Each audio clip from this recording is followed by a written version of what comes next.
আসসালামু আলাইকুম সুপ্রিয় দর্শক, আপনাদের সবাইকে রোডস্টার শামীম ব্লগ চ্যানেলে স্বাগত জানাই। আজকে আবার একটি নতুন আপডেট নিয়ে চলে এসেছি। ওল্ড NH34 নিউ NH12-এর বারাসাত থেকে বড়জাগুলিয়া অংশের কনস্ট্রাকশন আপডেট নিয়ে। আজ ৩রা জুলাই ২০২৪।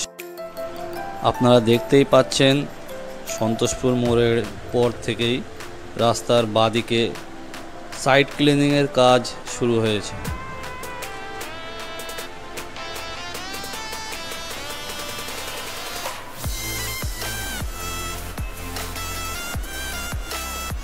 এই রাস্তাটি খুবই গুরুত্বপূর্ণ একটি রাস্তা, যেটি উত্তরবঙ্গ যাওয়ার একটি প্রধান রাস্তা। এই রাস্তাটি চওড়া হয়ে গেলে কলকাতা থেকে শিলিগুড়ি যেতে আরও কম সময় লাগবে। আপনারা দেখতেই পাচ্ছেন বাঁদিকে জেসিবি মেশিন দিয়ে ক্লিন করা হয়েছে।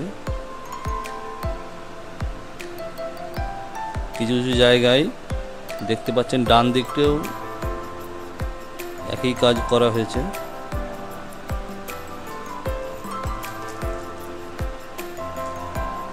আগামী দিনে এই রোড কনস্ট্রাকশন আপডেট নিয়মিত এই চ্যানেলে পেয়ে যাবেন। আপডেটটি ভালো লাগলে একটি লাইক, শেয়ার ও চ্যানেলটিকে সাবস্ক্রাইব করে আপনারা পাশে থাকুন। ভিডিওটি দেখার জন্য আপনাদেরকে অসংখ্য ধন্যবাদ।